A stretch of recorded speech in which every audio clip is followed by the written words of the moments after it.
Hello guys, welcome back to my channel Earth Mom Dehradun. मैं हूं ज्योति और वेलकम है आप सभी का मेरे चैनल में नए हैं तो जल्दी से चैनल को सब्सक्राइब कर दीजिए। मैं देख रही हूं कि आप लोग कमेंट्स तो इतना भर भर के करते हो, लेकिन कहीं ना कहीं सब्सक्राइब करना भूल जाते हो।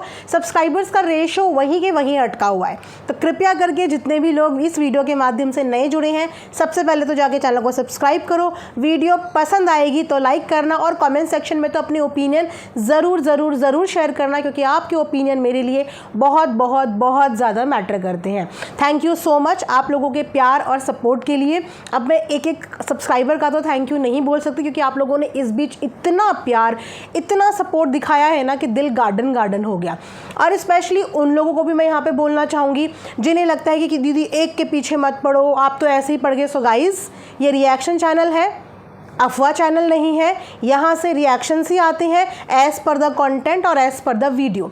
अब मैं जिसको देखती हूँ और मेरी ऑडियंस जिस चीज़ के बारे में सुनना पसंद करती है, मैं उसके हिसाब से ही तो काम करूँगी, राइट? उस कंटेंट के हिसाब से ही तो काम करूँगी, अफवाह नहीं फैलाऊंगी, लेकिन अपने विचार ज़रूर रखूँगी।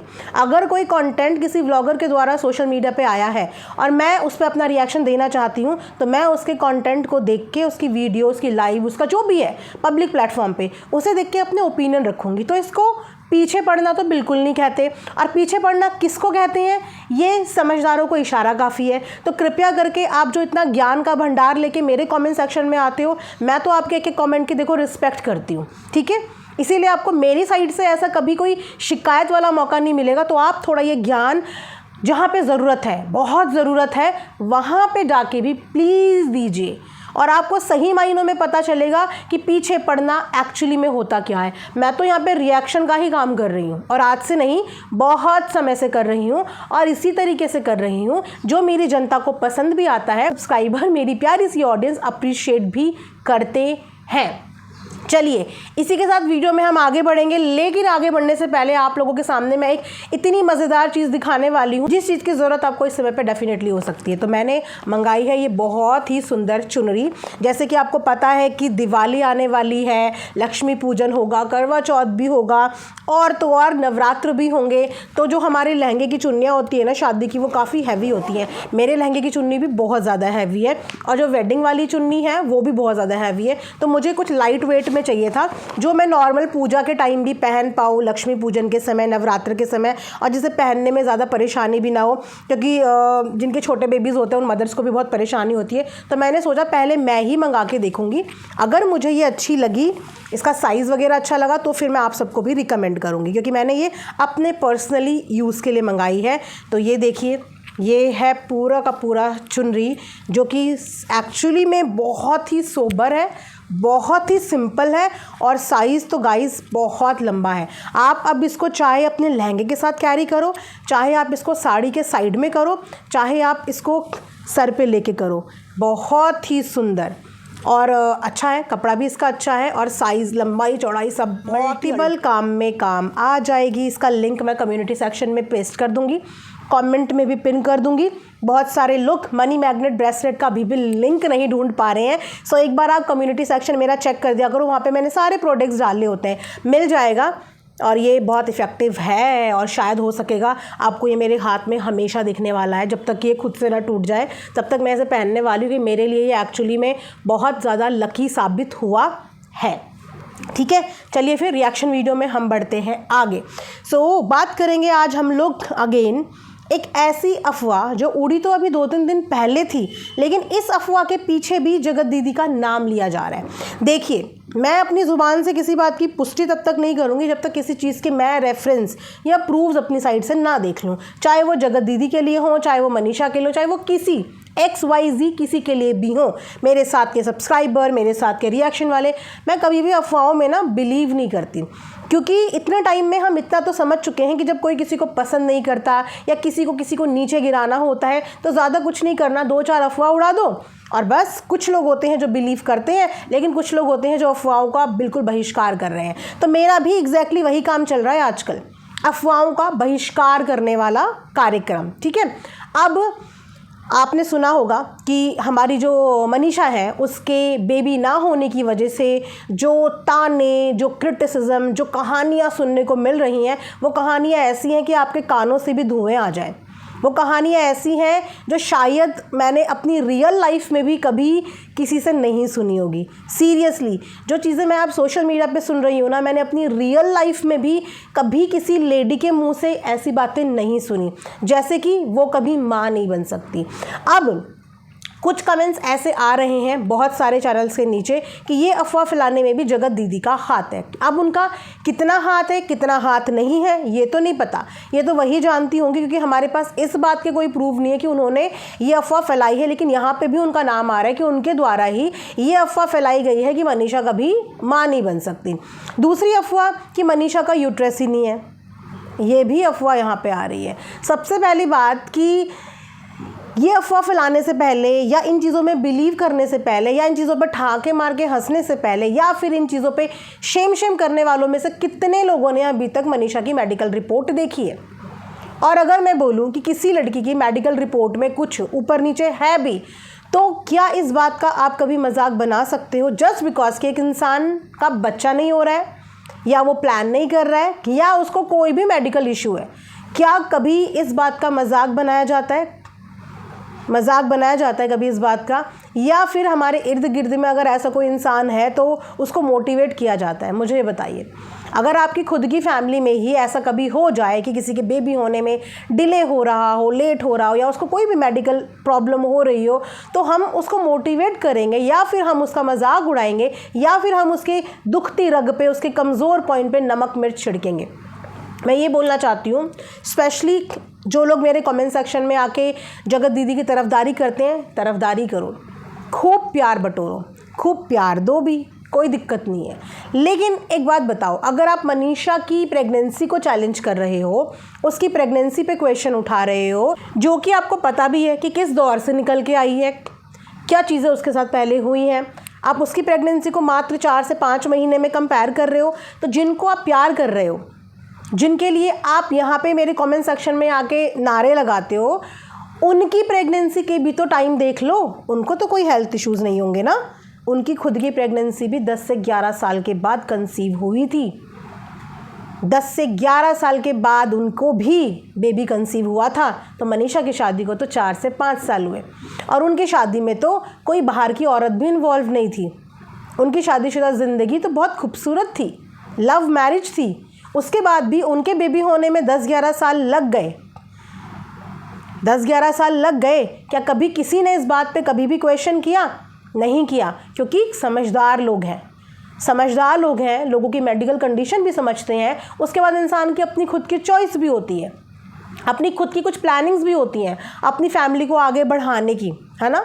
तो वहाँ पे एक लड़की जिसकी शादी को मात्र अभी 4 से 5 साल हुए हैं, जिसकी कोई उम्र भी नहीं निकली जा रही है, जिस उम्र में अभी मनीषा है ना, इस उम्र में तो लड़कियों की शादी होती है। बेसिकली आजकल लड़कियां 25, 26, 27, 28, 30 साल की उम्र में भी शादियां कर रही हैं। तो जिस उम्र में अभी वो है, इस उम्र में लोगों की शादियां होती हैं। और अगर इस उम्र में अभी उसके बेबी नहीं है तो उसको तो यूट्रस ही नहीं है। कोई सबूत आपने देखा? ये चीज़ों पे बिलीव करने से पहले या इन चीज़ों पे थम्स अप करने से पहले मैं ऑडियंस से बात यहाँ पे कर रही हूँ, स्पेशली ऑडियंस से, और किसी से नहीं कर रही। मेरा जो हक है, जो रिस्पॉन्सिबिलिटी है, वो सिर्फ ऑडियंस तक है। मेरे को और किसी को यहाँ पे कन्विंस नहीं करना और ना ही और किसी को यहाँ पे कोई प्रूफ देना है। मैं आपसे बोल रही हूँ कि क्या आपने ऐसी कोई चीज़ अपनी आँखों से देखी? आप सबको पता है ना कि किस चीज़ से वो बाहर निकल के आई है। और एक औरत होने के नाते आपको ये भी पता होगा कि प्रेगनेंसी में आपका जो स्ट्रेस है, स्ट्रेस वो कितना ज़्यादा मेजर रोल प्ले करता है। स्ट्रेस भी एक हार्मोन होता है, और इसके डिसबैलेंस की वजह से भी आपकी प्रेगनेंसी में, आपकी कंसीव करने में कॉम्प्लिकेशंस आ सकती हैं। लेडी का हर एक हार्मोन उसकी प्रेगनेंसी से जाके कनेक्ट होता है, हर एक हार्मोन। अभी वो खुश होना शुरू कर रही है, खुश होना शुरू कर रही है, मेंटल पीस उसकी ज़िंदगी में आना शुरू हुआ है, अपने पति की अटेंशन मिलनी शुरू हुई है, अपने पति का वो खोया हुआ प्यार मिलना शुरू हुआ है। और हो जाएगा, होगा तो भी अच्छी बात है, नहीं होगा तो भी किसी का हक नहीं बनता कि वो उसको ये पॉइंट आउट करे कि तेरा बेबी नहीं है। आप इस चीज़ पे एक औरत होने के नाते दूसरी औरत को ना पॉइंट आउट कर सकते हो, ना ही उसको प्रेशराइज कर सकते हो। इस चीज़ के लिए स्पेशली। बाकी आपको उसके कंटेंट पे जो बात करनी है, आपको जो चीज़ें करनी है आप करो, लेकिन उसकी प्रेगनेंसी उसके कंटेंट का हिस्सा नहीं है, उसकी मेडिकल रीजंस उसके कंटेंट का हिस्सा नहीं है, क्योंकि उसने इस चीज़ के बारे में कुछ शेयर नहीं किया है।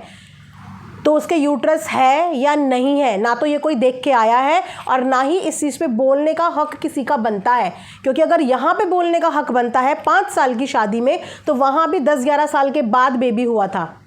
सरिता जी की बेबी भी 9-10 साल के बाद हुई है। और ऐसे बहुत सारे केसेस हैं जहाँ पे लोगों की प्रेगनेंसी होने में सालों साल लग जाते हैं, क्योंकि आजकल का हमारा लाइफस्टाइल ही गाइस ऐसा हो गया है। लाइफस्टाइल ही ऐसा हो गया है आजकल का कि अगर किसी के हो रहे हैं तो विद इन ईयर हो जाते हैं, अदरवाइज़ बिना मेडिकल अटेंशन के आजकल कॉम्प्लिकेशंस, हेल्थ इश्यूज़ इतने ज़्यादा बढ़ गए हैं कि लेडीज़ में ऐसी प्रॉब्लम आ जाती हैं। तो इस प्रॉब्लम को आपको साइड में रख के बाकी चीज़ों पर डिस्कशन करना ज़्यादा हेल्दी लगता है ना। और अगर ये अफवाहें वाकई में फैलाई या उड़ाई जा रही हैं, तो एक लेडी को नीचे गिरा के कभी भी दूसरा इंसान ऊपर नहीं उठ सकता, क्योंकि अगर आप एक उंगली किसी के ऊपर उठाते हो तो बाकी चीज़ें आपकी तरफ ही आती हैं। मेडिकल इतना एडवांस हो गया है, इतना एडवांस हो गया है कि जो लोग ये सोच रहे हैं कि वो कभी माँ नहीं बन सकती, अगर ये सोच रहे हैं तो इतनी एडवांस टेक्नोलॉजी आज की डेट में हो गई है कि आपके पास बहुत सारे ऑप्शंस होते हैं बेबी करने के। बेशर्ते उस प्रोसेस के लिए पहले आप अपने आप को फिजिकली स्ट्रांग करोगे या नहीं करोगे, क्योंकि किसी भी प्रोसीजर को करने में या किसी भी ट्रीटमेंट के अंडर को जाने में गाइस सबसे पहले हमारी फिजिकल हेल्थ उस चीज़ के लिए अलाउ करनी चाहिए। वो इंजेक्शंस झेलने की हमारे अंदर क्षमता होनी चाहिए, उस ट्रीटमेंट को फॉलो करने की क्षमता होनी चाहिए, क्योंकि कोई भी ट्रीटमेंट आसान नहीं होता। एक ट्रीटमेंट के अंदर जाने का मतलब है आपको मानसिक और फिजिकल दोनों तरीके से हेल्दी होना पड़ता है। आपका शरीर हेल्दी होना चाहिए, उसके बाद आप किसी प्रोसीजर के लिए जाते हो। संभावना सेठ के 7 बार IVF फेल हुए हैं, 7 बार IVF फेल, क्योंकि उसकी मेडिकल कंडीशन, उसकी बॉडी अलाउ ही नहीं कर रही है उन चीज़ों को। उसके साथ भी बहुत सारे मेडिकल इश्यूज़ हैं, BP की प्रॉब्लम होती है, बैक टू बैक मम्मी गई पहले उसकी, फिर पापा गए पहले उसके, फिर उसका पेट इस दुनिया से चला गया, तो वो भी बहुत सारा मानसिक तनाव झेल रही है। उसके बाद वो इस प्रोसीजर के लिए गई जो सक्सेसफुल नहीं हुआ, 7 टाइम्स उसके IVF फेल हुए हैं। तो ये सारी कंडीशन किसी के साथ कभी भी हो सकती है, और इन कंडीशंस पे आप किसी की खिल्ली उड़ा रहे हैं, ये एक बहुत गलत चीज़ है। जस्ट बिकॉज कि आपको एक को ऊपर साबित करना है, जस्ट बिकॉज आपको एक को ऊंचा दिखाना है, तो दूसरे को आप इस हद तक नीचे दिखा दो कि आप ये भूल जाओ कि ज़्यादातर वीडियोस देखने वाली महिलाएं ही हैं, कमेंट करने वाली भी महिलाएं हैं, जेंट्स तो हार्डली यहाँ पे होते हैं, महिलाएं ही हैं। तो क्या आप मुझे बताइए, आप किसी को भी प्यार करते हैं? आप इस तरीके की नॉनसेंस को सपोर्ट करते हैं? क्या इस तरीके की नॉनसेंस के लिए आप लोग कभी नहीं बोलने जाते कि इस लेवल तक मत जाओ, कंटेंट तक रहो, वीडियोस के कंटेंट तक रहो। एक लड़की कैसे चल रही है, कैसे खा रही है, कैसे पहन रही है, कैसी दिख रही है, इन सब चीज़ों के ऊपर चर्चा होती है, इन सब चीज़ों के ऊपर चर्चा होती है।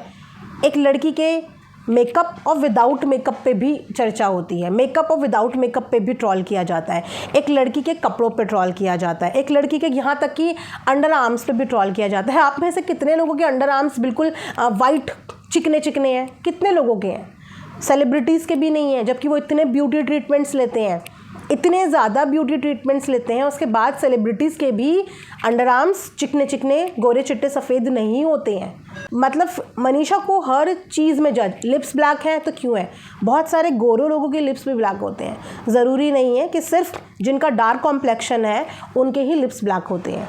बहुत सारे सेलिब्रिटीज़ के लिप्स ब्लैक हैं, बहुत सारे यूट्यूबर के लिप्स ब्लैक हैं जो देखने में बहुत फेयर हैं, लेकिन उनके लिप्स बहुत ब्लैक हैं। क्यों?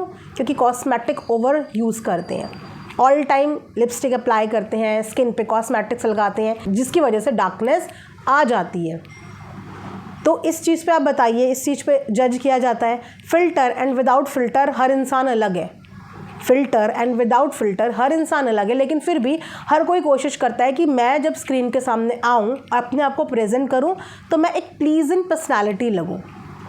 कोई भी नहीं चाहता कि मैं सो के उठ के आऊँ और कूड़े कबाड़े की तरह स्क्रीन में आ जाऊँ। हर इंसान चाहता है कि मैं जब स्क्रीन में अपने आप को प्रेजेंट करूँ तो मैं अच्छा दिखूँ, एक अच्छा गुड लुकिंग दिखूँ। लेकिन कैमरा और ऑफ कैमरा डिफरेंस होता है।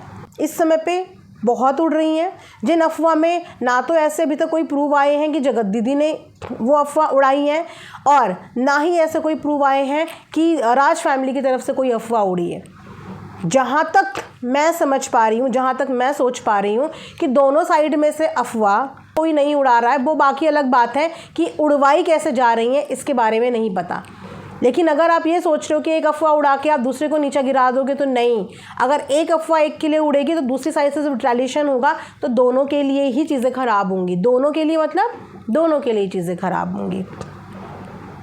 एंड स्पेशली मनीषा के इस टॉपिक पे मुझे बात करनी थी, क्योंकि मनीषा को बेबी हो ना हो, वो आज करे वो कल करे, या उसको कोई भी मेडिकल कंडीशन हो, उस पर सिर्फ मनीषा का ही हक है, सिर्फ उसकी ही इच्छा है। वो करना चाहे आज करे, नहीं करना चाहे कभी ना करे, ये सिर्फ उसकी खुद की मर्ज़ी है। इस चीज़ के लिए ना तो उसको प्रेशराइज उसके खुद के मायके वाले कर सकते हैं, ना ससुराल वाले, ना उसका खुद का पति। ये मनीषा की अपनी खुद की चॉइस होनी चाहिए। और बहुत अच्छी बात है कि वो एक गैप ले रही है, एक ब्रेक ले रही है, जिस ब्रेक पे वो अपने ऊपर काम कर सकती है, अपने मेंटल पीस पे काम कर सकती है, अपनी फिज़िकल हेल्थ पे काम कर सकती है, और एक स्टेबिलिटी ला सकती है। और जब उसको लगेगा कि वो स्टेबल हो गई है, वो मेंटली प्रिपेयर हो गए हैं कि हाँ अब हम मेंटली प्रिपेयर हैं, अब हमारी आगे की कोई भी ऐसी जो है चीज़ें नहीं है, और अब हमें सिर्फ एक चीज़ पे फोकस करना है, वो है हमारा बेबी। क्योंकि बेबी आने के बाद बहुत सारी चीज़ें लाइफ में चेंज होती हैं, बहुत सारी चीज़ें चेंज होती हैं। कंटेंट चेंज हो जाएगा, जितना काम मनीषा अभी कर पा रही है इतना नहीं कर पाएगी, उसका वो काम बिल्कुल 50% हो जाएगा, अभी का 50% हो जाएगा। जगत भैया की प्रायोरिटीज़ डिवाइड हो जाएंगी, जितना काम वो लोग अभी कर पा रहे हैं इतना नहीं कर पाएंगे, एक अलग ही माहौल हो जाता है। तो हो सकता है कि उसके लिए उन्होंने थोड़ा सा टाइम ले लिया हो, थोड़ा डिले कर रहे हो, आगे चल के कर लेंगे तो भी अच्छा है, नहीं करेंगे तो भी अच्छा है, उनकी अपनी खुद की पर्सनल चॉइस है। अगर उनको कोई दिक्कत नहीं है तो आई थिंक हम लोगों को इस बात पे उंगली नहीं उठानी चाहिए कि बेबी है या नहीं है। अग्री करते हैं ना आप इस बात से? करते हैं तो जल्दी से कमेंट सेक्शन में लिखिए, फटाफट से लिखिए।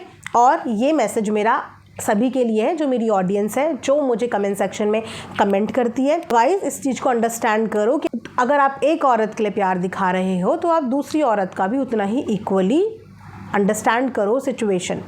और जितना गंदगी, जितनी अफवाहें, जितनी बोलते ना लेवल क्रॉस बातें मनीषा के लिए हुई है, अपने दिल पे हाथ रख के बताना, उसका 10% भी जगत दीदी के लिए किसी ने नहीं बोला। 10% भी, क्योंकि बोल ही नहीं सकते। अभी तक जितने भी मेरी नॉलेज में है रिएक्शन कम्युनिटी के सारे लोग, किसी ने बिलो द बेल्ट जगत दीदी के लिए कुछ बोला ही नहीं। कंपैरिजन आप लोग खुद दिल पे हाथ रख के करना। जब आप कंपैरिजन करोगे तब आपको एहसास होगा कि किसके लिए चीज़ें बिलो द बेल्ट हो रही हैं और किसके लिए एक नॉर्मल चीज़ पे रिएक्शन दिए जा रहे हैं। आपको खुद इस बात का एहसास हो जाएगा। लेकिन दिल पे हाथ रख के सच्चे दिल से कंपैरिजन करना। कंपैरिजन करोगे तो आपको समझ में आ जाएगा। ठीक है, इसी के साथ ये वीडियो एंड करते हैं। जल्दी से जाके ये ब्यूटीफुल सी चुन्नी आप ले लीजिए।